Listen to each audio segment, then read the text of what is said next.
Most people are scared of basements. Me? I always hated the attic. There was something about that narrow triangle of space above the third floor. Those low rafters, the single tiny window that never quite let in light, the way the floor sloped and made you step like you were always trying not to fall. That felt like a secret that was still deciding whether it wanted to be found. I grew up in that house. My grandparents bought it, my parents raised me there, and the attic watched all of it like a brittle, patient thing. By the time I was old enough to know what fear felt like, I already had a dozen small reasons to avoid that crawl space. This is where 5 of those reasons began. It started, for me, with dirty feet. I was 14, maybe 15, middle school fog, homework that smelled like printer ink, the low hum of the heater, the way my friends sounded in my memory like faraway radios. I slept in the back bedroom that shared a wall with my parents' room. The house's staircases and halls made a kind of maze, narrow, with corners that caught echoes. The attic had a small hatch in the upstairs hallway, a square piece of drywall with a knob. You could lift it and climb up through stubby steps into the beam and insulation world above. My dad called it the back attic sometimes, like you could have a front and a back one. I don't know why he did that. We never used it for anything important, mostly old Christmas boxes and furniture that nobody wanted anymore. The first night I noticed the feet, it was nothing more than an oddity. I woke up and sat there on the edge of my bed, staring at the carpet. There were brown smudges along the side of my toes, damp dirt that had a grit to it, like walking in the backyard barefoot in a rain. I went upstairs into the bathroom next to my room and scrubbed my feet until the water ran clear. I told myself I must have stepped in something earlier, and I'd been known for walking around barefoot. My parents were half asleep and didn't pry. That was a relief at the time. Less fuss, less explanation. But then, it happened again. A week later, the bedsheet was tangled at my feet like someone had been there. A chair from my room, an old wooden one we never used, was pushed near the window. A small box of marbles that had been tucked in the closet was on my desk, poured out in a line like somebody had been counting. That morning my feet were filthy again. More than any normal groggy night weirdness, it felt like evidence. Evidence that I had been somewhere in my sleep. "Sleepwalking," my mother said, rubbing the bridge of her nose like it was a childhood pest. She turned to my father, who had a way of solving things with tools and light. He tightened a loose banister. He bought nightlights in bulk. He told me to wear socks to bed. My parents started leaving the bedroom door open and would check on me sometimes. My father went up into the attic a few times, flashlight sweeping the joists, muttering about raccoons or an animal that might have got in. He found nothing but the usual, a web of old boxes, packing paper, a rusted sled. He said there were no footprints in the dust, no sign that anyone had come and gone. That's why, the night I woke up in the attic, it felt like the rules had been broken. I remember opening my eyes and thinking it was still night, but darkness there was thicker than night. It's hard to describe what the attic looked like until you've been in one without the convenience of a light. Imagine wood that mugs the light, beams like ribs, the insulation piled between like shoddy clouds. You know there's air up there, but the room feels like it's holding its breath. The only light was a sliver from the single attic window, a thin grey line that made more shadow than it provided. I was standing barefoot on the old subfloor, and my socks were balled up in my hands like I'd woken mid-gesture. My throat tightened, but I wasn't sure if I had cried. There was no noise, just a pressure behind my eyes, and then I heard footsteps. I heard, not mine, not the soft scuff of a sleepwalker's shuffle. These were heavier, deliberate. It sounded like someone walking along the far rafters, moving from one side of the attic to another, thud after thud that echoed in the tongue of wood. It wasn't one set of steps either. There were steps that were below me, above me in my perception, and then another set that moved in a different rhythm. The sound made the hairs on my arms lift. I felt like something had walked across the top of the house's skin, a patient animal pacing. I froze, I realized later that I should have screamed. I should have dropped to my knees and crawled down those steep attic steps. Instead, I stood there, with my knees locked, listening to those steps circling. The logical part of my brain offered up tidy solutions. Old pipes, the house settling, maybe a raccoon on the roof. But the cadence of those steps wasn't the random clatter of an animal. It had structure, it had patience, it was almost deliberate. I remember thinking in a clear, stupid way, if someone is up here, why don't I feel them? Why isn't there a shadow where they stand? Maybe I was still dreaming. Maybe I had actually sleptwalked up here myself, and the steps were my own, echoing in the attic's strange acoustics. Maybe sleepwalking makes up all kinds of things for you. Then the steps stopped. Not abruptly, but like a hand closing on a clock. The silence that followed was not peaceful. It was the kind of silence that expects an answer. I remember the feeling in the soles of my feet, a cold, the way wood can somehow be cold when the rest of the house is warm. I kept my eyes on where the far rafters disappeared into shadow, imagining shapes. I remember thinking about my parents downstairs, sleeping with their human sounds, exhaling, snoring, the slow drum of a TV. I wanted to crawl back down, but something made me stay, as if staying itself was a form of witness. When I finally made my way to the hatch, my hands were shaking.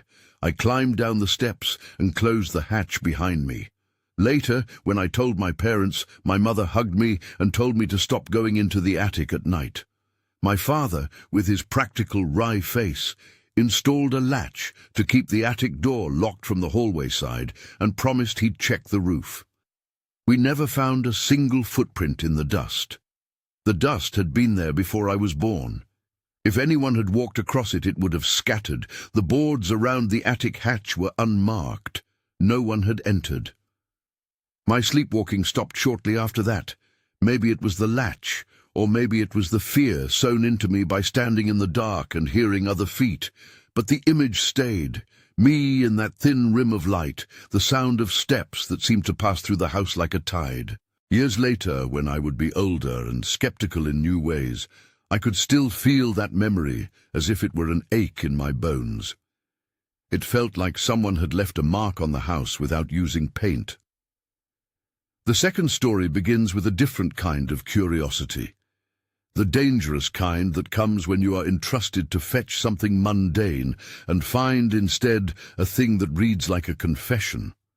I was about 17, and our attic had slowly accumulated the ornaments and boxes of a family, old lamps, a cracked trunk of baby clothes, boxes labelled in someone's fading pen, Christmas, old letters, useless keepsake. We didn't go up often, but during one holiday season, my mother asked me to drag down the old tree and the boxes of ornaments. The attic was this maze of beams and uneven flooring. The light from the attic's single bulb made long shadows and made the boxes look like mysterious islands.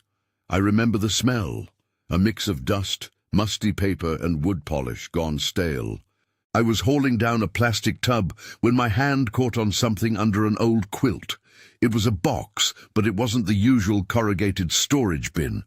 It was small, heavier than it looked, and the kind of black that seemed to swallow light. It had a lid that fit snug like a vault, and it had weight to it as though someone had filled it with more than paper. I set it on my lap, wiped the dust away with the heel of my hand, and opened it. Inside there were pages, stacks of handwritten sheets, edges browned with age, their ink faded to various shades of grey. There were maps, hand-drawn, with lines of streets and an X drawn over a tiny rectangle that could only have been a wall. There were pages with lists, times, numbers, tally marks in columns, small obsessive notations. One page had a line that seemed to take on a rhythm of its own, a series of hash marks grouped in fives until the column bled into the margin and then stopped like someone had run out of breath. There was a small folded photograph of the house when it was new, and the image showed the attic window like an eye in the roof. I remember the air changing in my chest. It felt like holding a private diary that didn't belong to me. The handwriting wasn't smooth. It had the tremor of someone who thought in turns and was trying to make sense of a world by writing it down.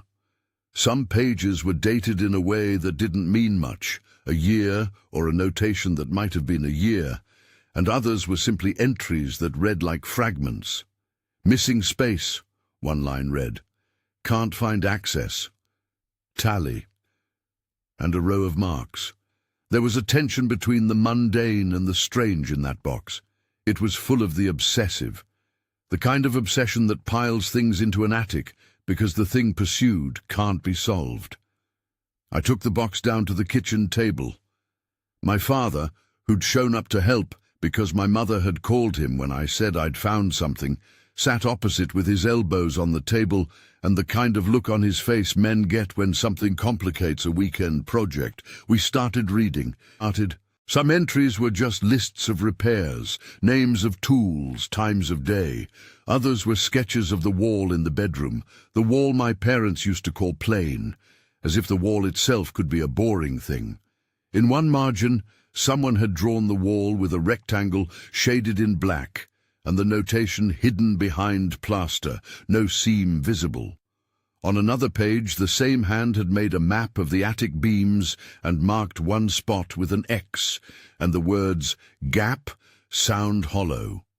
I should note here, this is the moment where the story tilts from being a family curiosity to something that gnaws. The handwriting, one hand throughout, suggested a preoccupation that wasn't merely the sort of hoarding everyone blames on old relatives. There was a repetition in the writing that spelled out an obsession, references to a wall that isn't a wall, allusions to a missing space that had no exterior access, lists of nights spent at the hatch counting tallies, the word misspelled, the hash marks beside it. My father squinted at a page with a row of tally marks that seemed to stretch to the bottom of the sheet. "What is this? Drills and repairs?" he asked, trying to make a joke. But he didn't laugh. The last pages were the worst. They started to lose conventional sense. Lines were crossed out. There were clusters of hash marks in different ink. Frantic notes, "Listen," "Below," "No," "Why sealed?" And then, abruptly, nothing. The paper ended without resolution, like a sentence struck by silence. My father put his hand on the box the way people put a hand on a Bible in a church, like it anchored him to the practical world. "Looks like Grandpa's," he said finally. He didn't know for sure, of course. There were names in the margins that could have been someone else's, but my father talked like it was possible that my grandfather, who had a patient, regimented way of keeping logs for his trucks and his garden, might have been the kind of man to build an inventory of mysteries. We decided to check the wall. I remember the day he pulled down the drywall. It was a chore that had the blue smell of something that costs money. We cleared a rectangle with measured care. My father's hands were skilled at unwrapping things safe enough to reuse. The hole he made was in the upstairs bedroom, the one that shared the attic's darkest corner. For a moment, we both expected to find a hollow space, a cramped cavity with cobwebs, a spot where someone had once stored small things and sealed it over. Instead, the void that was revealed looked like a room had been closed between two layers of house. Behind the drywall, in the hollow, the wood was blackened, not with smoke but with a dark crust that looked like paint, but wasn't quite paint. It was smudged and smeared, like someone had taken a gloved hand, dipped in something viscous, and pressed it along the studs. And there were marks, looping in their pattern like the movement of fingers, or the dragging of something with fingernails. They weren't artful, more like a repeated gesture made by the same tool or hand until the motion repeated itself as if to count. There were also scratches that dug into the wood like the marks someone makes trying to find a seam. We both stood there breathing and blinking. There was no obvious access panel, no little door. There was no keyhole, no hinges, no sign that anyone had opened or closed this place from the inside in recent memory. We took pictures on our phones because that's what you do. Documentation that feels both childish and adult at once. The camera's flash flattened the darkness into a sterile white that made the black marks stand out like bruises. We searched the attic and the exterior of the house for any seam or entry. Nothing. We looked for tools, for signs of a previous build. Nothing. My father called my uncle, who had a friend who did old house renovations, and he came over with a flashlight and a slow way of speaking. He examined the hole and the blackened wood, traced his fingers along the scratches. "Looks old," he said. "Could be a stain from something that got spilled decades ago. Could be paint." But he also said quietly, "I've seen nothing quite like this. Nobody wanted to claim it. That was the strangest part. My grandfather had been dead for a few years by then, but the idea that he had hidden something he thought important enough to write dozens of pages about, hung in the air like smoke. It could have been a hidden stash, a secret box. It could have been nothing. The attic smelled of dust and the cold rationality of men who wanted to file it away. An oddity to be covered, put in a drawer, never spoken about. We didn't cover it. My father didn't patch the drywall. He left the hole like an undeniable question, one that required air. He propped a light above it and left it glowing for a week, as if illumination might anneal meaning. The box sat on the kitchen table for days, and we read the pages like archaeologists reading a half-remembered language. We took photographs and made copies of a few pages and tried to decipher whether the columns of tally marks corresponded to dates, names, or hours. The more we tried to force a pattern on the tally marks, the more they slipped their meanings like wet stones. At night, I would lie in bed and think about that black and hollow space, about the way the marks looped and trailed like handwriting made by claws. Sometimes I would imagine knocking on the wall from the other side and hearing a reply. Sometimes I would tell myself, as any practical person does, to stave off the feeling of being ridiculous, that it was a child's game, or a journal kept by a neighbor decades before, or the residue of some renovation that had left the wood darkened by decades of neglect. Sometimes, though, I would imagine the tally marks as something else. A tally of nights someone had spent watching, counting, waiting. And the last page of the box's contents, the one where the hash marks stop, kept nagging at me. Whoever had written that had stopped mid-count. Why? Did they finish? Did they decide something? Or did someone else stop them? After the box, the house felt different. The attic had always been a place to hide Christmas lights and old baby clothes. Now it felt like a repository of obsession. When people say a house keeps memories, they mean the mundane, the smell of a kitchen, a favorite chair. But the attic had collected other things too, fragments of a mind bent on mapping a secret wall. The house had more layers than the wallpaper or paint. It held someone's persistence like a scar. It was after that discovery, when the tally marks had been photographed and scanned and put in files, that I learned how tenacious curiosity can be. You tell yourself you want closure because closure is tidy and humane. But sometimes the thing that propels you is not closure. It's the desire to know that someone else saw the same thing you did and didn't just invent it. This is where I ask you, if this sounds like the setup to some spooky bedtime tale, hang on. The house was, in a way, indifferent, but it kept returning things, demanding that we look. And when a house has returned something once, it tends to return more. If you're enjoying these, hit subscribe. There are more strange things to come. After I put the box away, wrapped it in tissue and slid it into a closet where it made a thin, almost apologetic sound when you closed the door, I moved out for college. Time and distance gave me a different kind of perspective. For a while, life in unfamiliar apartments and the education of my 20s dulled the smell of that attic. I became someone who could explain things. I could say pattern, or probability, or architecture, and those words were like neat bandages covering weird little truths.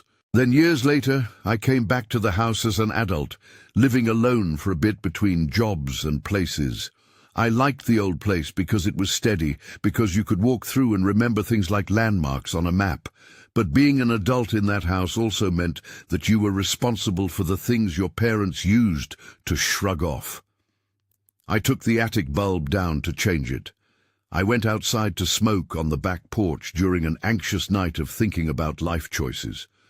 The house was quiet. The streetlights hummed in the distance. The neighbors, familiar household faces, were not very close at night, and the sky above the house was large and empty.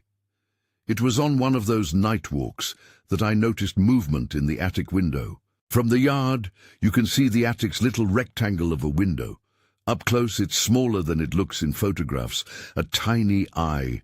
From the ground, the pane sometimes looks like a shiver if the wind hits the curtains just so. But that night, I noticed something precise. A shape moved across the glass. It wasn't a shadow from the streetlight or the reflection of a passing car. It was a silhouette, like someone had pressed themselves at the glass and moved along it. And it stilled for a moment. I felt my chest tighten the way it had when I was a teenager, and the house's steps echoed above me.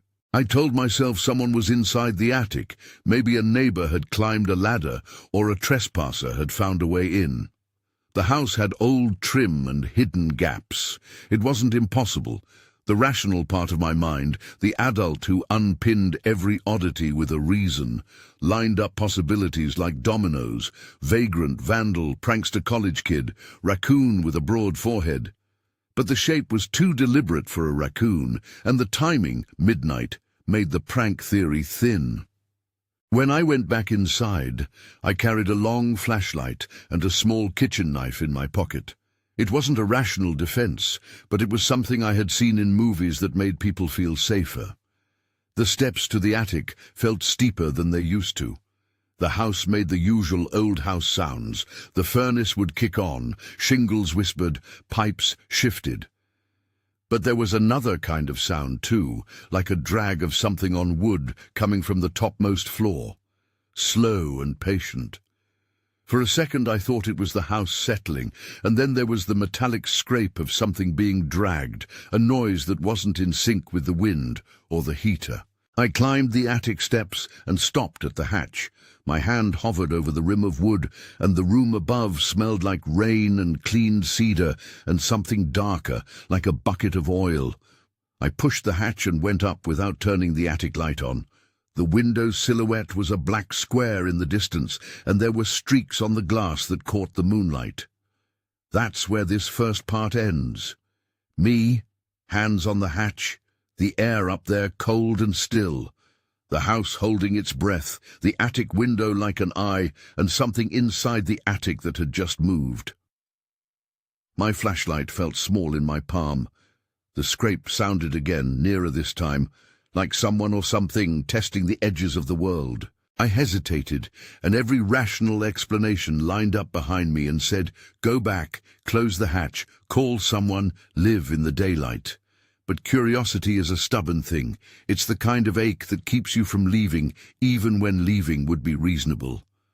I braced myself on the top step, listened, and then reached up to pull myself into the dim, where the rafters leaned like the ribs of a sleeping creature, and where, only moments before, movement had indicated a presence. The beam above me seemed ordinary enough, but so did the hatch the night I woke up and heard steps. And yet ordinary does not always mean safe, and the house does not care which one you need to believe. I moved into the attic. I hauled myself up into the dim, and the smell hit me first, like old oil and rain, and that faint chemical tang you get from a fresh paint can left open. My flashlight beam swept slow, because sweeping meant you could take in the room without letting it take you in. At first it found nothing but boxes and a spilled coil of tinsel, the familiar island shapes I'd known my whole life. Then the beam caught the sheen. The walls were coated in black. Not the kind of black that comes from age or soot, but a fresh, viscous black that had pooled along seams and dripped in long tears down the studs. In places it soaked into the wood so dark it looked like the grain itself had been replaced. Where the light skimmed the surface, the paint flashed like an oil slick. In other spots, closer to the hatch where I'd climbed up, there were streaks that had been smeared with a broad hand, horizontal swaths that linked ceiling to wall in a slow, patient gesture. It smelled like tar and the inside of a closed garage. My mouth went dry. I remember thinking, for a stupid second, that someone had been in here and had decided to ruin the attic as an act of vandalism. Black paint everywhere, a guerrilla art installation with no message.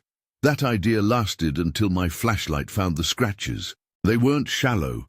They cut into the wood in arcs and straight gouges, layering over each other like someone had tested and then tested again.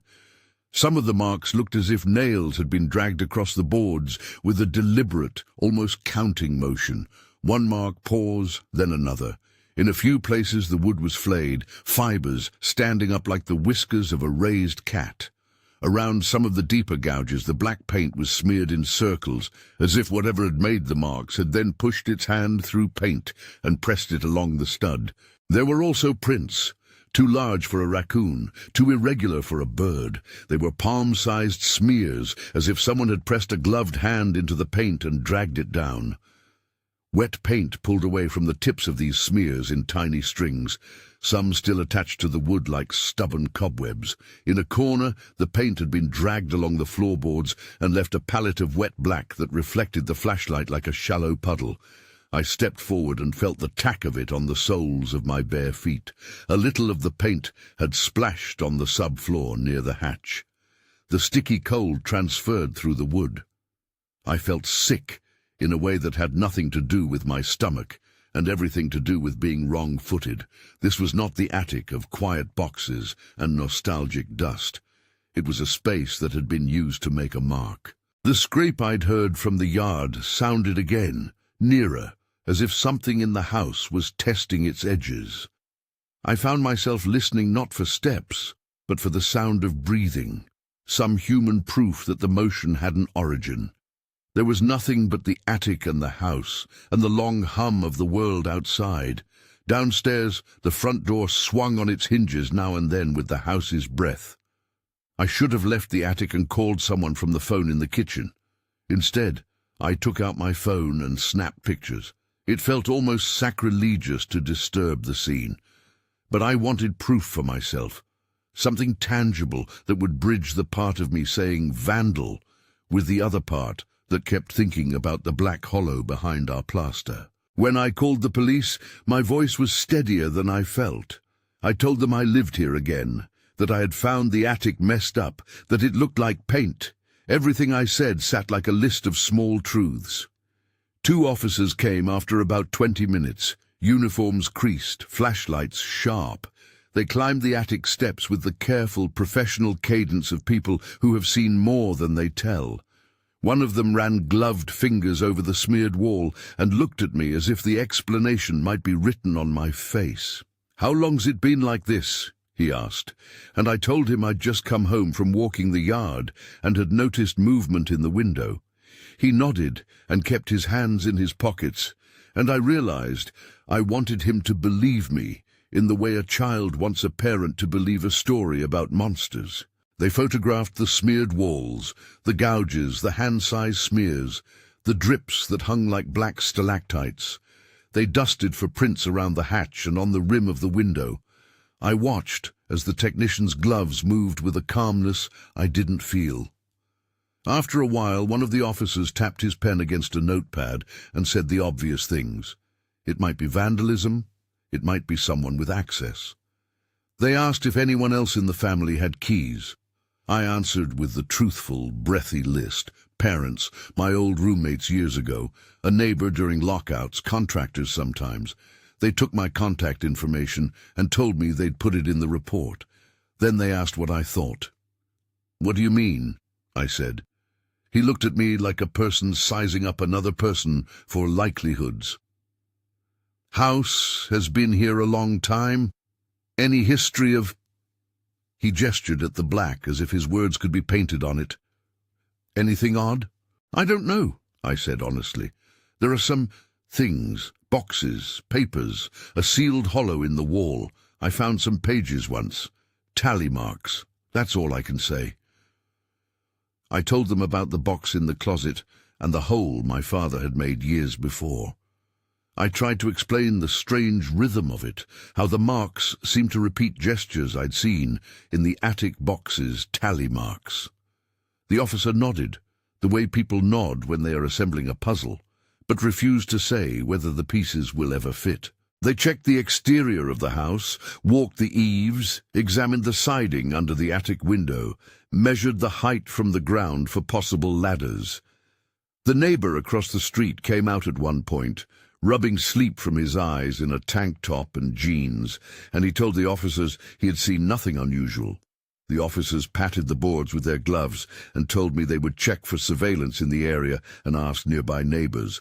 The lead officer, soft-voiced and discreet, said they couldn't rule anything out until they had more to go on, but from their first glance there was no obvious forced entry. What unsettled me most was a tiny detail the officer mentioned when he was about to leave. He stepped closer to where the paint pooled and pointed at a smear that ran in parallel lines, as if something had been dragged along on a frame. "You see these regular grooves?" he said. "Not just random vandalism." He hesitated, eyes flicking to mine. "Could be an animal, but these are deliberate. Whoever did this wasn't trying to hide. If anyone did it, they were marking." Marking. The word hung between us like a small warning sign. After the police left, I stayed in the house that night, but I did not sleep. I took the couch in the living room and sat with a blanket over my legs, like I was guarding against the dark. I listened for noises, the whisper of pipes, the faraway hum of traffic, the occasional distant dog. I listened for a step that didn't belong, for the sound of someone climbing into the attic. The house gave me bits of itself, old floorboards complaining, a faucet ticking as it cooled, but nothing that answered the black's question. In the morning, the paint had dried in places, and the black had settled into the wood like an old bruise. The deeper gouges showed pale beneath the dark. The wet gloss that I had seen was gone. There were no more smears on the floor, no fresh drips. It looked like a vandal had come in the night and then left before dawn, but that didn't explain the sealed hollow behind the drywall that my father and I had found years before. Nor did it account for the way the gouges had been made, like counting or like someone testing seams. Over the next 3 weeks, we had officers stop by, statements were taken, and neighbors were asked to check for anything unusual. The police submitted photographs and filed the case with the usual lingo: possible vandalism, no signs of forced entry, evidence collected. I filed the experience away with the other bureaucratic rhythms of modern life: reports, follow-ups, a detective's name who called once and left a voicemail saying they'd follow up if anything turned up. The lack of resolution was its own kind of proof. If it had been a random, explainable vandal, I thought, someone would have had motive or a record. People told me reasonable things. "Maybe a homeless person tried to shelter in the attic," one neighbor said, mild and apologetic. "Older houses have strange access points," another offered, "the way you offer a bandage to a cut." My father called and said he could rebuild. He could replace studs, re-sheetrock, paint. He would seal it up, he said, because sometimes that is what you do to make yourself feel like you have control. But the marks didn't feel like random vandalism to me. Their gestures repeated details I had already seen in the box's tally marks, those hash marks that had bled into margins, the notion of counting, of measuring nights or events. The paint had been applied with hands and dragged in patterns that suggested someone had been engaged in a ritual of sorts, marking the space, testing seams, making the hidden visible. I couldn't prove that. I wasn't going to say it publicly. All I had were impressions, a sealed hollow, pages full of counting, black paint smeared in arcs, deep gouges that looked like measuring tools. The sensible answer wanted to be thin and neat. The rest of me wanted an explanation that felt like a story. Weeks went by with no further incidents. The house, for all its agitation, settled back into its old grooves. Yet every time I looked up at the attic window at night, my chest tightened. The black paint felt like a presence you could see, only if you were willing to look. I stopped smoking on the back porch. I stopped lingering outside at midnight. The attic became the place you pointed at the way people point to the sky after a storm and say, "That one dark cloud, I don't like how it's shaped." I left the house again eventually, moved in with a partner, rented an apartment where the walls were thin and anonymous. Distance softened the edges of what had happened, but memories have a sharper grain than time. They don't fade into smoothness. They become like a pattern carved into your palm. Years later, I would drive past my parents' house and see the attic window and feel the old tightness. Sometimes my father would stand on the porch with a cup of coffee and look at it, and I could see from his face that he still wondered. You asked for 5 stories. I've told you the 3 that actually happened to me: the sleepwalking night, the box of pages and the revealing of the sealed hollow, and the night I came upon the attic painted in black with deep claw-like scratches. Those 3 are mine in the ways that matter, true in memory, messy in proof. But as I said before, the house kept giving, and when you find tally marks and a sealed space and black paint, patterns form. People in our family, neighbors, the occasional friend who liked old houses started to repeat a few small memories and observations, stories without dates, phrases that repeated like the tally marks themselves. From those fragments, 2 shorter accounts have been constructed, plausible, inspired by things found in the house and by what people told me. They are not my direct eyewitness memories in the same way the earlier 3 are. I want to be clear about that. Composite, inspired account, story. 4. The tally room. Tally. Family law had a way of smoothing corners. When relatives gathered, someone would inevitably bring up the attic and the strange ledger my father had found. A cousin once told me, always with that half-smile people use to show they enjoy a ghost story, that when he was a kid he had once climbed the attic ladder and seen a wall with 100, maybe 200 small hash marks carved into a joist.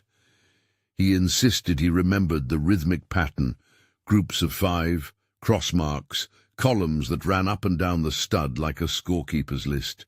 Neighbors, in hushed tones well after Thanksgiving dinner, said they had seen light down there in the dead of winter. Someone sitting by a small candle, a single flicker behind the low sash of the attic window. My aunt, she who kept the old family photographs in a tin, would tell anyone who asked that her father, my grandfather, kept a nightly routine, checking the exterior of the house, making sure the shutters were latched. He was obsessive, she said once, folding her hands as if counting invisible items. He kept lists, always lists. Put those kinds of stories together and you get a picture. Someone pacing the attic at night, counting with small marks, testing the walls, pressing an ear to a hollow where there ought to be none. The composite version of this adds a detail that ties to the box's maps and the sealed hollow. In that telling, people reported seeing tally marks not only on paper, but scratched under the floorboards, on the backside of removed baseboards, and, most unsettlingly, on the inner faces of closet doors throughout the house. They looked like annotations of a long, private vigil, nights tracked, events counted, a ledger that tried to make the invisible accountable. That's the shape the memory takes when you let different people's small recollections knit together. It makes sense within the house's logic. Someone kept count, markings proliferated, obsession leaked from paper into wood. It's an inspired narrative, plausible and chilling, but I label it clearly because it's not a story I lived in its entirety. It's a collage of memory and rumor and the echoing patterns found in the black box. Composite, inspired account. Story. 5.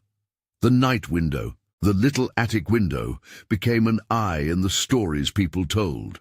Once, a neighbor told me, again not as a sworn statement, but as a memory passed on over coffee, that for a few nights in a row, at precisely the hour between midnight and 1, there was a silhouette moving deliberately across that pane, not random shadows from traffic or tree branches. This neighbor swore to the cadence. The silhouette would pace once, stop to press its hand at the glass, and then retreat from the center, as if watching the street below, or checking to see who was awake. In another version of this composite, the silhouette wasn't human at all. It was described as a shape that didn't quite fit limbs, more like the impression someone left when leaning into the glass from the inside. An outline, a negative space that suggested a person but lacked specific detail. I heard both versions from different people, all polite and careful with their words, as though they were handling something fragile. Each account ended the same way. The viewers didn't call the police, they watched and then told someone over the fence days later. The pattern stopped as suddenly as it had begun. These are stories I was told. They fit the recurring motif of the attic as something that watches or is watched. They are shorter because they are not my own observations. They are inspired by what the house and people around it implied, the persistence of a small window that seems to keep its own hour. So there you have 5 entries, 3 direct, 2 composite. They map onto the house like wounds and calluses. They don't form a neat explanation, not for me and not for anyone I know. Part of my unwillingness to close the file on all this is practical. The box of pages was real, the hollow behind the wall was real, the attack of black paint was real. The rest is pattern-seeking, human meaning-making. I can't help it. We're built to make stories. Sometimes someone asks, were you ever afraid to own the house again? Yes. Owning it would have meant someday deciding whether to board over the evidence or air it out and let it sit as an ache you live with. For a while, when I thought about the future, I imagined the tactile decisions, new drywall, new paint, the hollow filled with foam, the tally marks sanded away so they would be nothing more than grain. But there's a strange moral calculus to erasure. Covering it would feel like putting a blanket over a fever. You treat the surface and hope the sickness subsides. Leaving it would mean living under the weight of uncertainty, with the knowledge that someone once counted and someone else once smeared, and the house keeps the records. The attic changed me in small ways that don't register on paper. I started locking doors I had never locked. I gave up standing in the yard late at night.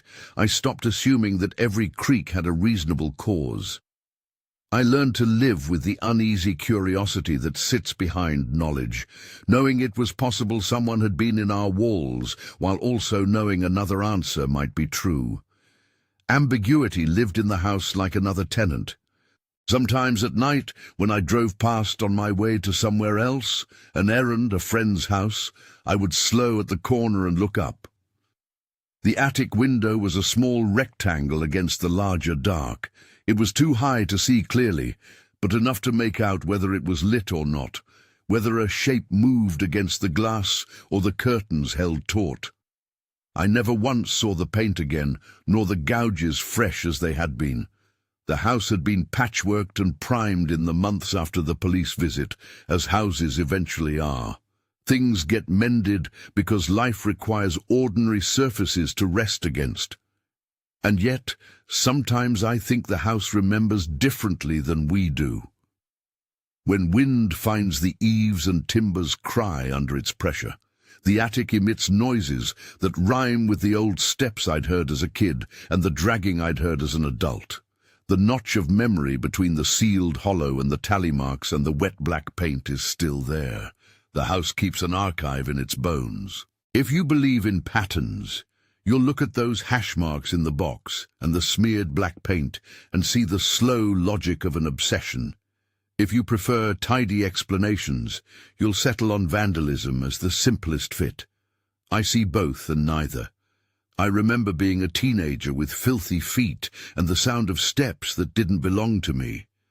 I remember searching through a box that smelled like attic dust and discovering someone's rhythm preserved in pen. I remember opening a hole in the wall and finding a hollow that refused to be explained. I remember walking up into an attic and finding it painted as if someone had announced the answer to a question they never asked us. I also remember being an adult and telling these stories to people who listened. I remember their faces when I told them about the tally marks, how their eyes narrowed in the same way mine did when I peered at the pages.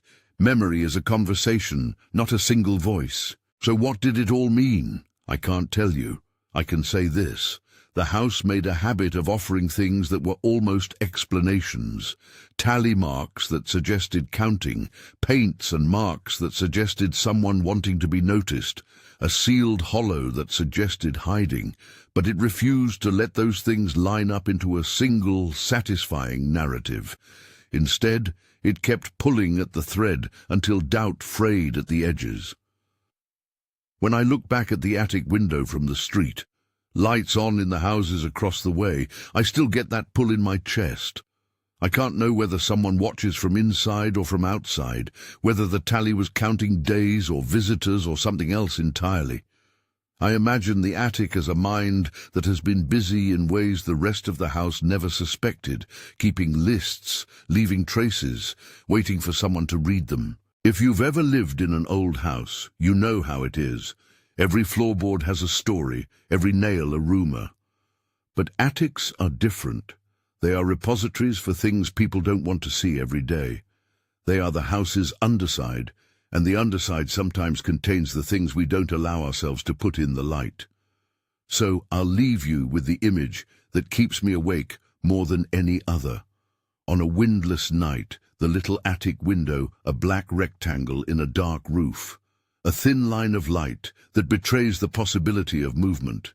A silhouette that could be a person scouting, a neighbor paused with a flashlight, or simply the curtain being nudged by a draft. The house will never tell me which. It has kept its tally and smudged its paint and sealed its hollow in a silence that doesn't offer solutions. If you want more true attic stories, like and subscribe, and, if you've got one, share your own attic encounter in the comments. I'd like to know if your house kept lists too.